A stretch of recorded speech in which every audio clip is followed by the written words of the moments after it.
أعوذ بالله السميع العليم من الشيطان اللعين الرجيم. بسم الله الرحمن الرحيم. الحمد لله الذي هدانا لهذا وما كنا لنهتدي لولا أن هدانا الله. لقد جاءت رسل ربنا بالحق، ثم الصلاة والسلام والتحية والإكرام على الرسول المسدد والمصطفى الأمجد والمحمود الأحمد، حبيب إله العالمين أبي القاسم محمد. اللهم صل على محمد وآل محمد وعلى أهل بيته الطيبين الطاهرين المعصومين المظلومين، لا سيما على بقية الله في الأرضين وحجته على العالمين. روحي وأرواح العالمين لتراب مقدمه الفداء، ولعنة الدائمة الباقية على أعدائهم أجمعين من الأزل إلى قيام يوم الدين. أما بعد، فقد قال الله تبارك وتعالى في القرآن الكريم: بسم الله الرحمن الرحيم. ومن يعظم شعائر الله فإنها من تقوى القلوب. صدق اللہ العلی العظیم. آج کی ہماری گفتگو امام حسین علیہ السلام پر گریہ اور بکا کے حوالے سے ہے. اور ہم سب جانتے ہیں کہ ہر سال جب بھی ماہ محرم کا آغاز ہوتا ہے تو مختلف قسم کے اعتراضات اور امام حسین علیہ السلام کی عزاداری میں گریہ کرنے کے حوالے سے مختلف اشکالات شروع ہو جاتے ہیں. اگر ہم پوری عزاداری کو قرآن مجید کے ذریعے سے ثابت کرنا چاہیں یا اسے مکمل طور پر ایک آیت کے ضمن میں بیان کرنا چاہیں تو سورہ مبارکہ حج کی آیت نمبر 32 نمبر کی آیت ہے. اس کے ضمن میں ہم اس پوری عزاداری کو پیش کر سکتے ہیں اور شامل کر سکتے ہیں، چونکہ قرآن مجید میں ارشاد ہوا: وَمَن يُعَظِّمْ شَعَائِرَ اللَّهِ فَإِنَّهَا مِن تَقْوَى الْقُلُوبِ، کہ جو بھی اللہ کی نشانیوں اور اللہ کی علامات کی تعظیم کرتا ہے یہ اس کے دل میں موجود تقوی کی علامت ہے. شعائر سے مراد کیا ہے؟ یعنی ہر وہ چیز کہ جس کے ذریعے سے پروردگار کی یاد تازہ ہو جائے، جس کو انسان دیکھے، جب اس کا ذکر ہو، جب اس کے سامنے کوئی بات کہی جائے تو وہ فوراً پروردگار کی طرف متوجہ ہو جائے. یہ آیت سورہ مبارکہ حج کی ہے، اس لیے کہ اس سے پہلے سورہ بقرہ کے اندر پروردگار نے صفا اور مروہ کے بارے میں یہ جملہ کہا کہ ان الصفا والمروہ من شعائر اللہ. وہ دو پہاڑ کی چوٹیاں صفا اور مروہ کہ جس کے درمیان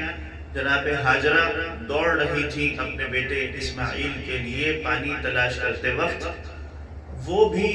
دونوں پہاڑیاں پروردگار کی نشانیاں ہیں، پروردگار کی علامتیں ہیں. چونکہ اس کے ذریعے سے پروردگار کی یاد تازہ ہوتی ہے، لہذا جب حاجی حج کرنے کے لیے یا عمرہ کرنے کے لیے ان مقامات پر جاتے ہیں اور ان دو پہاڑیوں کو دیکھتے ہیں تو وہی واقعہ کہ کس طریقے سے جناب حاجرہ حضرت اسماعیل کے لیے دوڑ رہی تھی اور پانی تلاش کر رہی تھی انسان کے ذہن میں آ جاتا ہے. لہٰذا عزاداری سید الشہداء کے اندر بھی تمام وہ چیزیں، چاہے امام حسین علیہ السلام پر گریہ کرنا ہو، امام کے غم میں مجلس کا انعقاد کرنا ہو، مرثیہ خوانی ہو، نوحہ خوانی ہو، انسان جلوس نکالتا ہے، ماتمداری کرتا ہے، سینہ زنی کرتا ہے، تبرکات نکالے جاتے ہیں، یہ سب کی سب چیزیں وہ ہیں کہ جس کے ذریعے سے پروردگار کی یاد تازہ ہوتی ہے. کیونکہ امام حسین علیہ السلام حجت الہی ہیں، پروردگار کی جانب سے امام بن کر، ہادی بن کر، رہبر بن کر اس دنیا کے اندر آئے ہیں. لہذا امام حسین علیہ السلام پر جو بھی ظلم ہوا، جو واقعہ کربلا پیش آیا،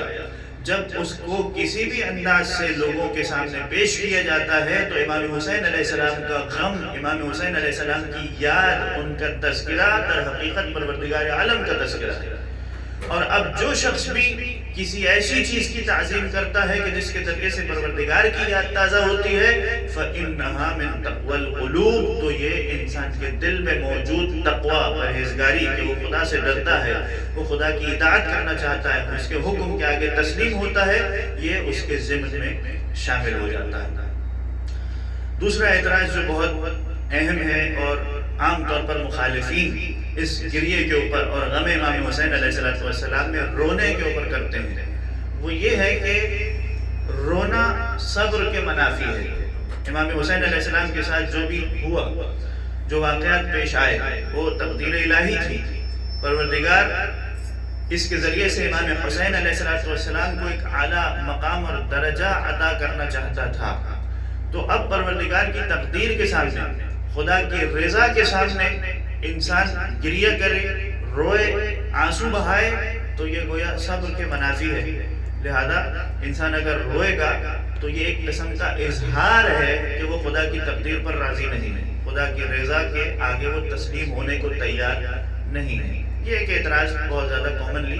کیا جاتا ہے امام حسین علیہ السلام پر۔ جب گریہ کیا جاتا ہے، آنسو بہائے جاتے ہیں، تو مخالفین کی جانب سے یہ اشکال ہوتا ہے۔ ہمارے سامنے اس کا جواب بھی قرآن مجید سے نظر آتا ہے۔ سورہ مبارکہ یوسف کی آیت ہے، وہ پورا واقعہ یقیناً ہمارے بچوں نوجوانوں کے ذہن میں ہوگا کہ کس طرح سے حضرت یوسف علیہ السلام کے بھائیوں نے انہیں کنویں میں ڈال دیا، اور اس کے بعد آ کر اپنے بابا حضرت یعقوب کے سامنے ایک ڈرامائی شکل کے اندر بہانہ پیش کیا۔ انہوں نے ٹالنے کی کوشش کی کہ ایک بھیڑیا جو ہے وہ حضرت یوسف علیہ السلام کو نگل گیا، کھا لیا، اور اس کا خون جو ہے وہ قمیص پر لگا کر کے لے آئے کہ یہ دیکھو ثبوت کے طور پر اور شاہد کے طور پر ہم نے یوسف کی قمیص آپ کو دکھا دی ہے۔ اسی طرح سے بعد میں جب وہ عزیز مصر کے پاس، جب حضرت یوسف علیہ السلام مصر کے گورنر بن گئے، اس موقع پر جب قحط سالی تھی اور یہ سارے بھائی کنعان سے نکل کر جاتے ہیں مصر میں اور وہاں سے گندم حاصل کرنا چاہتے ہیں، تو حضرت یوسف کے جو بھائی ہیں بنیامین، انہیں ایک عذر کے ذریعے سے، ایک بہانے کے ذریعے سے حضرت یوسف اپنے پاس رکھ لیتے ہیں اور کہتے ہیں کہ جاؤ تم اپنے بابا کو لے کر کے آؤ۔ ابھی وہ پہچانتے نہیں ہیں کہ یہ میرے بھائی یوسف ہی ہیں جو اس وقت مصر کے گورنر بن چکے ہیں۔ جب یہ سارے بھائی دوبارہ اپنے بابا یعقوب کے پاس آتے ہیں اور پھر دوبارہ ایک کہانی سناتے ہیں کہ بنیامین نے جو ہے وہ کچھ چوری کر لی تھی، مصر کے بادشاہ کا ایک سامان انہوں نے اپنے سامان کے اندر رکھ لیا تھا، لہذا عزیز مصر اس پر غصہ ہوا اور انہوں نے ان کو اپنے پاس قید کر کے رکھ لیا ہے، اور یہ شرط لگائی ہے کہ جب تک تم اپنے بابا کو لے کر نہیں آؤ گے اس وقت تک میں تمہارے اس بھائی کو تمہارے سامنے واپس نہیں کروں گا۔ تو اس موقع پر سورہ مبارکہ یوسف کی آیت نمبر 83 اور 84 ہمارے سامنے آتی ہے کہ کس طرح سے حضرت یعقوب پہلے ہی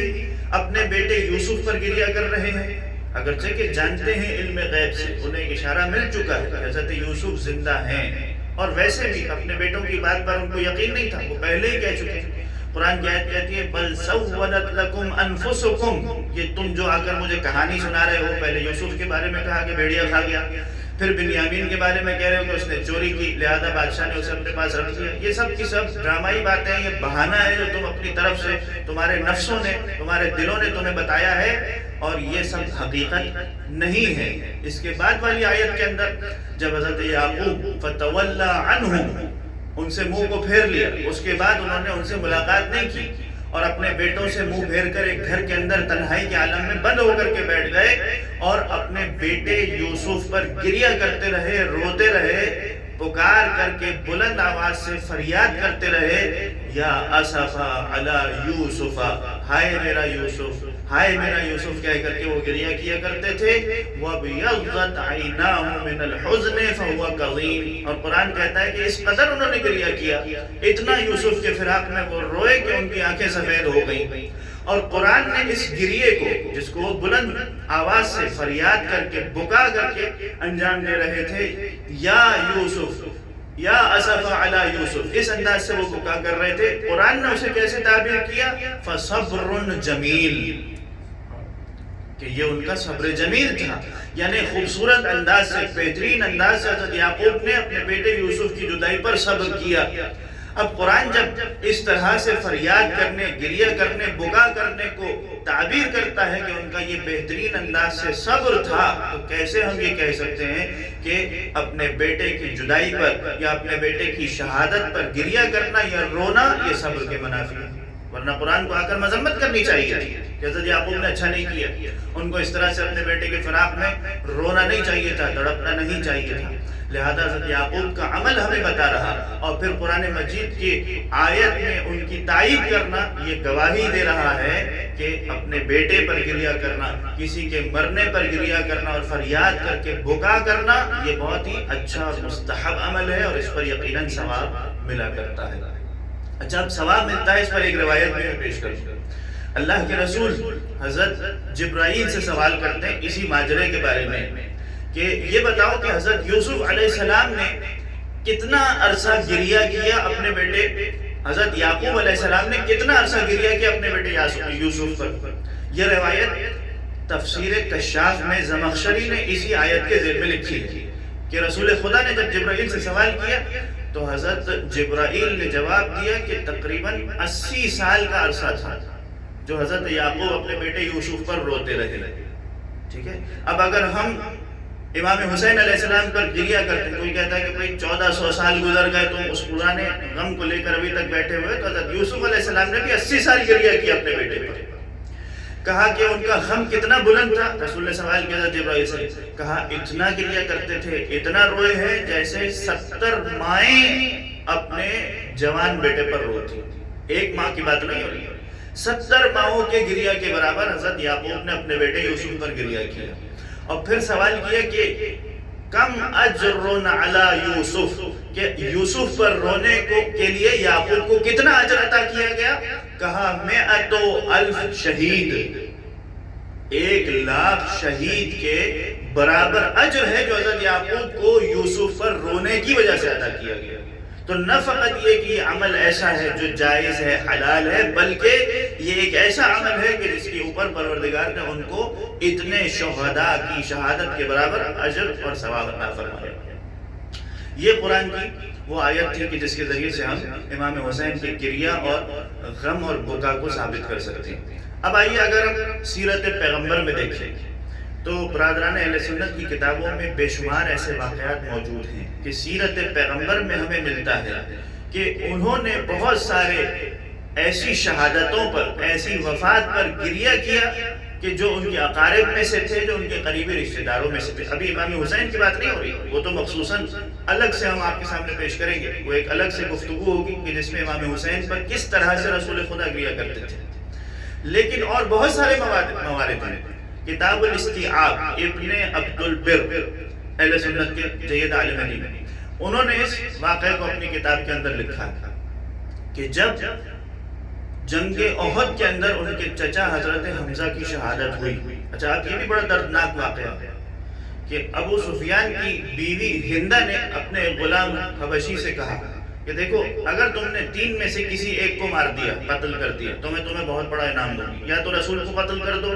یا علی کو قتل کر دو، یا حمزہ اسد اللہ کو قتل کر دو، کیونکہ وہ قوت بازو ہے رسول خدا کا۔ اس شخص نے کہا، غلام حبشی نے، کہ رسول کے ارد گرد تو ایک حلقہ ہے اصحاب کا جو ان کو گھیرے ہوئے ہے، لہذا میں ان کے قریب نہیں جا سکتا کہ ان کو شہید کر سکتا، یہ میرے لیے ممکن نہیں۔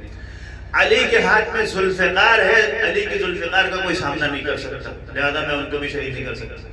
تیسرا آپشن ممکن ہے کہ میں حمزہ اسد اللہ پر دھوکے سے حملہ کروں اور اس کو قتل کروں، لہذا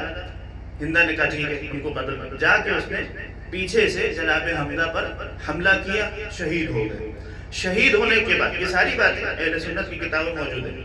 ہندہ آئی، آنے کے بعد ایک مرتبہ جناب حمزہ کے سینے کو چاک کیا، چاک کرنے کے بعد جگر کو نکالا۔ یہ دشمنی ہے، کس قدر بغض ہے جو اس عورت کے دل میں بھرا ہوا۔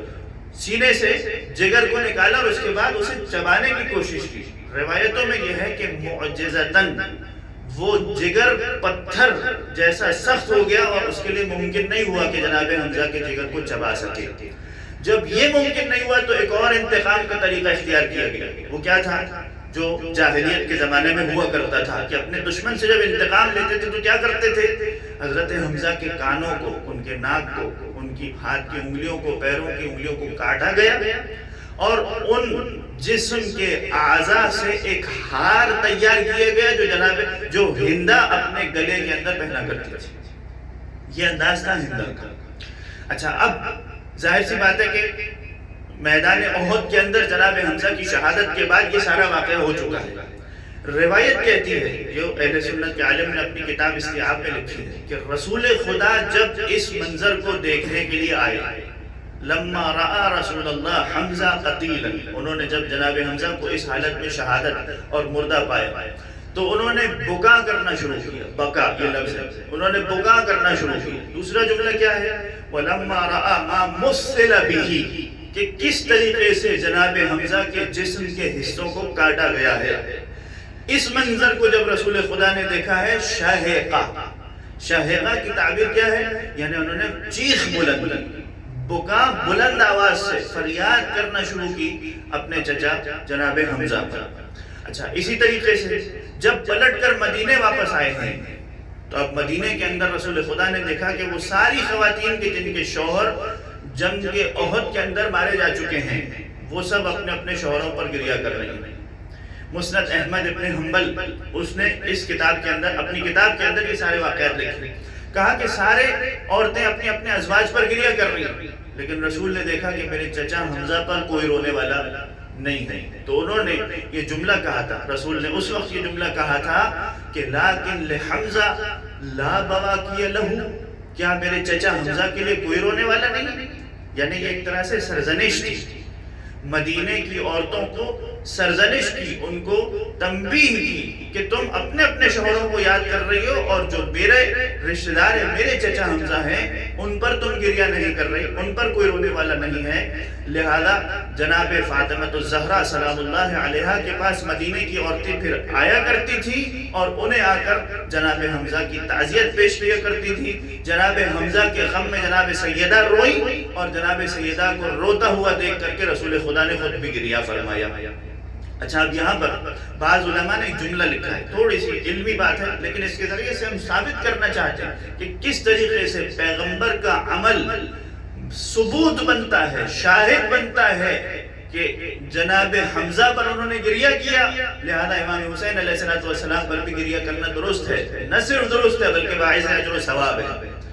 جناب رسول خدا کی موجودگی میں فاطمہ زہرا بھی گریہ کر رہی ہیں، خود رسول خدا بھی گریہ کر رہے ہیں۔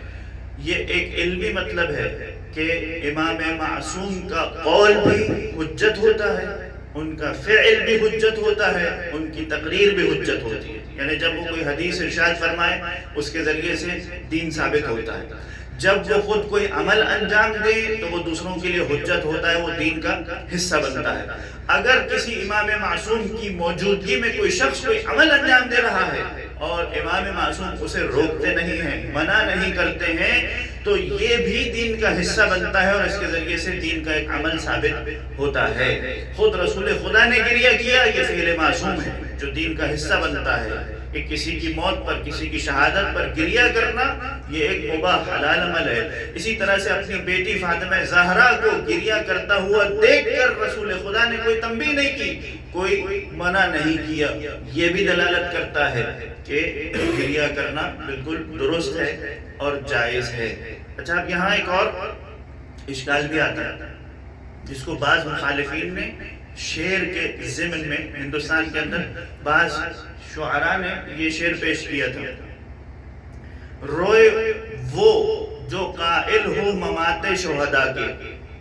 یہ قرآن کی ایک آیت سے انہوں نے استدلال کیا،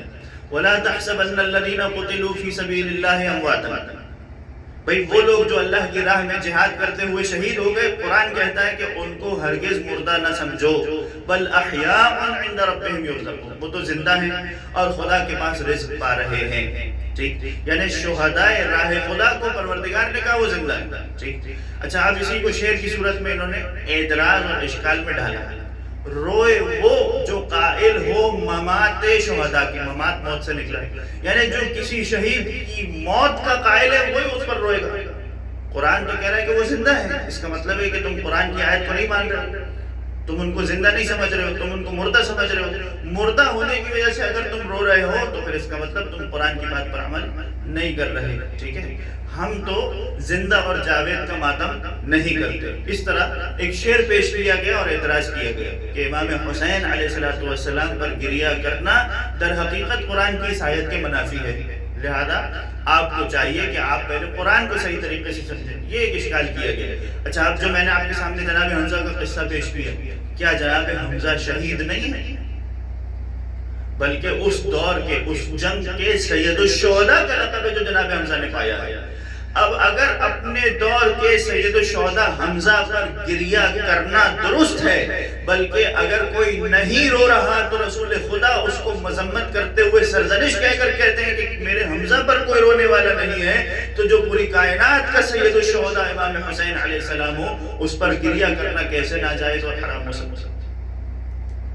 لہذا یہ بات بھی درست نہیں ہے اور یہ سیرت رسول سے ثابت ہے۔ جناب حمزہ پر گریہ کیا، لہذا امام حسین علیہ السلام جو ان سے افضل مرتبے پر ہیں، ان پر گریہ کرنا بھی بالکل درست ہے۔ ایک آخری مطلب پیش کروں کہ اور سیرت رسول سے ہمیں کس طرح پتہ چلتا ہے کہ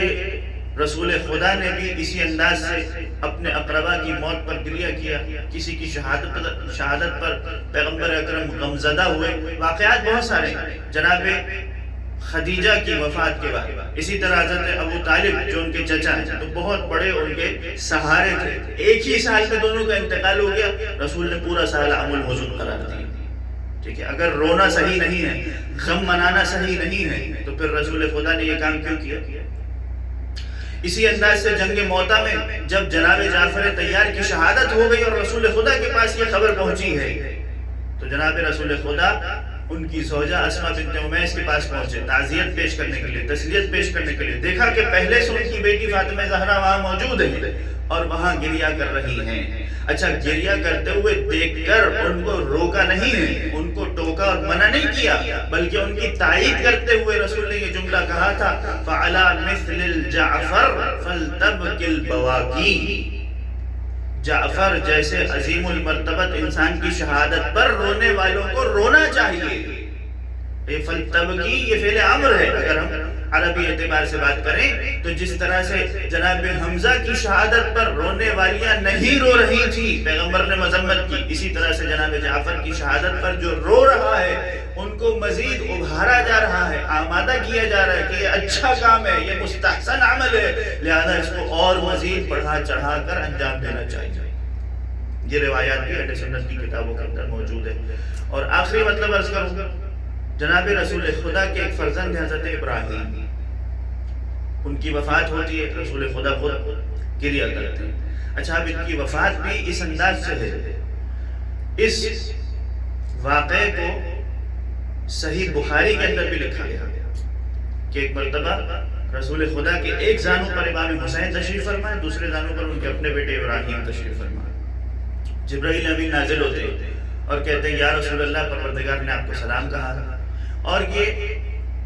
پیغام دیا ہے کہ ان دونوں فرزندوں کو پروردگار ایک ساتھ جمع نہیں کرے گا،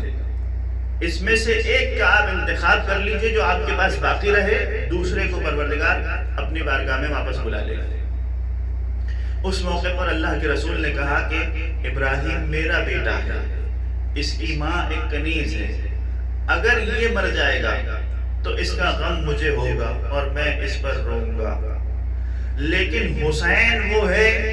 کہ اس کی ماں فاطمہ زہرا ہے، اس کا بابا علی مرتضیٰ ہے، اگر یہ مر جائے گا، اس کا انتقال ہو جائے گا تو اس پر میں بھی روں گا، اس پر میری بیٹی فاطمہ بھی روئے گی، اس پر اس کے بابا علی مرتضیٰ کو بھی غم ہوگا، لہذا اے جبرائیل تم ابراہیم کو اٹھا لو، میں ابراہیم کا غم برداشت کر سکتا ہوں، حسین کا غم برداشت نہیں کر سکتا۔ اس موقع پر چند دنوں کے بعد روایت کہتی ہے، تاریخ کہتی ہے کہ ابراہیم کا انتقال ہو گیا اور ابراہیم کی موت پر رسول خدا گریہ کر رہے تھے۔ اصحاب رسول میں سے عبد الرحمن ابن عوف نے جب رسول کو روتے ہوئے دیکھا، کہا انت یا رسول اللہ، اے اللہ کے رسول، آپ گریہ کر رہے اتنے عظیم مرتبے پر ہوتے ہوئے، خدا کی رضا پر راضی رہنے والے، خدا کے ہر عمل پر آپ راضی رہنے والے، تسلیم ہونے والے، آپ اس طرح سے ایک بچے کی موت پر گریہ کر رہے ہیں۔ تو اس وقت اللہ کے رسول نے یہ جملہ کہا تھا، یبن عوف انہا رحمتن۔ اب یہ انہا رحمتن سے مراد کیا ہے کہ یہ جو بچے کی وفات پر اور بچے کے دنیا سے چلے جانے پر آنکھوں سے آنسو جاری ہو رہے ہیں، یہ گریہ ہو رہا ہے، دل میں غم اور حزن کی کیفیت ہے، یہ پروردگار کی ایک رحمت ہے۔ لہٰذا پیغمبر نے ایک مرتبہ پھر گریہ کیا، بلند آواز سے رونا شروع کیا، اور جب ان کا گریہ تھما ہے تو یہ جملہ کہا تھا، ان العین تدمع والقلب یحزن۔ بچے کی موت پر آنکھیں گریہ کرتی ہیں، دل میں غم اور حزن کی کیفیت طاری ہوتی ہے۔ ہم خدا کی رضا کے آگے کوئی شکایت نہیں کرتے ہیں کہ خدا نے ایسا کیوں کر دیا، لیکن یہ خدا کی جانب سے ایک رحمت ہے، ایک لطافت ہے کہ باپ کے دل میں اپنے بچے کی محبت کو رکھا ہے۔ لہذا رونا ایک فطری عمل ہے، لہذا رونا انسان کے فطرت کا تقاضا ہے، اس کے محبت کی علامت اور نشانی ہے۔ بس اگر شیعہ اور امام حسین کا چاہنے والا امام حسین کے غم اور مصائب کو سن کر کے روتا ہے تو یہ اس کے دل میں امام حسین کے محبت کی علامت ہے۔ بس عزیزوں، میں چند جملے مصائب کے پڑھنا چاہتا ہوں کیونکہ آج کل ایام حزن ہے، عزاداری سید الشہداء بھرپور انداز سے منانی چاہیے، ہم بھی اس غم کے اندر شریک ہو جائیں۔ دو جملے آخر میں مصائب کے، کہ جب حضرت ابراہیم کی وفات ہوئی ہے تو بعض روایتوں میں یہ لکھا ہے کہ سورج کو گرہن لگ گیا۔ لوگوں نے، اصحاب نے آ کر کہنا شروع کر دیا کہ دیکھو رسول کے اوپر کتنی عظیم مصیبت آئی ہے، کتنا بڑا سانحہ ہے کہ پروردگار بھی غمزدہ ہے، اور اس کے غم کی علامت یہ ہے کہ سورج کو گرہن لگ گیا۔ رسول خدا نے فرمایا نہیں، ایسا ہرگز نہیں ہے، خدا کے تدبیر میں، خدا کے امور میں، خدا کے نظام کے اندر کہیں خلل پیدا نہیں ہوتا ہے۔ کسی کے مر جانے سے، کسی کے زندہ ہو جانے سے اس کے نظام میں، اس کی تدبیر میں کوئی فرق پیدا نہیں ہوتا ہے۔ لیکن آپ جانتے ہیں کہ امام حسین علیہ السلام کی شہادت پر آسمان نے بھی گریہ کیا ہے اور زمین نے بھی گریہ کیا ہے، اور یہ باتیں تمام مسلمانوں کی کتابوں میں تواتر سے ثابت ہیں۔ وہ حضرت ابراہیم کا مقام اور مرتبہ تھا کہ اگر سورج کو گرہن لگے تو رسول کہتے ہیں کہ یہ میرے بیٹے کے مرنے کی وجہ سے نہیں ہے، یہ تو خدا نے اس کی تدبیر اور نظام کے ایک ترتیب کو رکھا ہے جس کے حساب سے سورج کو گرہن لگتا ہے۔ لیکن امام حسین کا مقام اور مرتبہ کیا ہے کہ جیسے ہی شہادت ہوتی ہے آسمان بھی گریہ کرتا ہے، زمین بھی گریہ کرتی ہے۔ عزیزوں، مصائب اتنے ہیں کہ انسان بعض اوقات یہ سوچتا ہے کہ کیوں آسمان پھٹ نہ گیا اور زمین پھٹ نہ گئی۔ جب اہل حرم کو اسیر بنا کر کوفہ لے جایا گیا ہے، 11 محرم کی سپہر ہو چکی تھی، لہذا جب رات کا اندھیرا چھا گیا، خبر پہلے سے کوفہ میں پہنچ چکی دارالامارہ میں، لہذا انہوں نے کوفہ شہر کے باہر ہی پڑاؤ ڈالا۔ یزیدی فوج لشکر والوں نے خیمے لگائے، خیمے نصب کرنے کے بعد انہی خیموں کے اندر آرام کرنے کے لیے لیٹ گئے۔ کوفہ شہر سے ان کے لیے کھانے پینے کی چیزیں آ گئیں، انہوں نے کھانا پینا شروع کر دیا۔ لیکن ادھر اہل حرم کی کیفیت کیا ہے؟ ان کے لیے کوئی خیمہ نصب نہیں کیا گیا، جلتے ہوئے ٹیلوں پر انہیں بیٹھنے کو چھوڑ دیا گیا، انہیں کوئی کھانا نہیں دیا گیا، کوئی پانی کا انتظام نہیں۔ بچے اہل حرم کے بھوکے ہیں، پیاسے ہیں، اسی انداز سے تپتی ہوئی ریت پر کوفہ کے باہر ٹھہرے ہیں۔ ایک اور روایت جو ہمارے سامنے ہے، علامہ مجلسی نے بہار الانوار میں لکھی ہے کہ مسلم نام کا ایک شخص ہے، وہ کہتا ہے کہ دارالامارہ میں عبید اللہ ابن زیاد نے مجھے رنگ اور روغن کرنے کے لیے بلایا ہوا تھا، میں دروازوں کو رنگ کر رہا تھا، اچانک مجھے زور سے کوفہ کے دروازے سے فریاد اور چیخ و پکار کی آواز آنے لگی۔ میں نے ایک خادم سے پوچھا آخر یہ شور کس بات کا ہے، کیوں اتنا فریاد اور آوازیں بلند ہو رہی ہیں؟ کہا تمہیں نہیں معلوم کہ اس وقت یزید کے خلاف بغاوت کرنے والے اور خروج کرنے والے کا سر لایا جا رہا ہے۔ اس نے کہا کہ آخر وہ خارجی اور باغی کون تھا؟ کہا وہ رسول کا نواسہ حسین بن علی تھا۔ یعنی کیسا زمانہ تھا اور کیسا منصوبہ بندی کے ذریعے سے امام حسین کی شہادت کو لوگوں کے سامنے پیش کیا جا رہا تھا کہ یہ باغی ہے، یہ خروج کرنے والا ہے کہ جسے خلیفہ وقت کے خلاف خروج کرنے پر قتل کر دیا گیا۔ مسلم سے بھی یہ جملہ برداشت نہیں ہوا، وہ رنگ کرنے والا ایک مرتبہ اپنے ہاتھوں کو اپنے چہرے پر مارتا ہے اور پیٹتا ہوا کام کو چھوڑ کر اس کوفہ کے بازار میں آتا ہے جہاں پر ابھی لشکر کو لایا جانا ہے۔ ایک مرتبہ دیکھتا ہے کہ 40 اونٹ ہیں جو بے کجاوا کے ہیں، برہنہ اور بے مخنہ اور چادر کے اولاد رسول کی عورتوں کو، خواتین کو بٹھایا گیا ہے، اور کچھ نوکے نیزہ پر سر موجود ہیں۔ ایک لاغر اور بیمار مریض جوان اس طرح سے ایک اونٹنی پر بیٹھا ہوا ہے کہ جس کے ہاتھوں میں ہتھکڑیاں ہیں، جس کے پیروں کو رسیوں سے اونٹ کی پشت پر باندھا گیا ہے، اور اس کے گلے میں اس طرح سے خاردار توق ہے کہ اس کے گلے سے خون بہتا ہوا اس کے جسم پر جاری ہے۔ ایک مرتبہ یہ مسلم کہتا ہے میں نے دیکھا نو کے نیزہ پر سرہائے شہداء آنا شروع ہوئے، آگے آگے سر امام حسین تھا، اور جیسے ہی شہزادی زینب کی نظر اپنے بھیا کے کٹے ہوئے سر پر پڑی ہے، اپنی محمل کے اگلے حصے کی چوب پر اپنی پیشانی کو مارا، اور مسلم کہتا ہے ہم نے دیکھا کہ شہزادی کی پیشانی سے خون بہنا شروع ہو گیا۔ شہزادی نے اپنے بھائی کو دیکھ کر فریاد کرنا شروع کی، واہ حسینہ، واہ غریبہ، اے میرے بھیا حسین، تمہیں غربت کے عالم میں شہید کر دیا گیا۔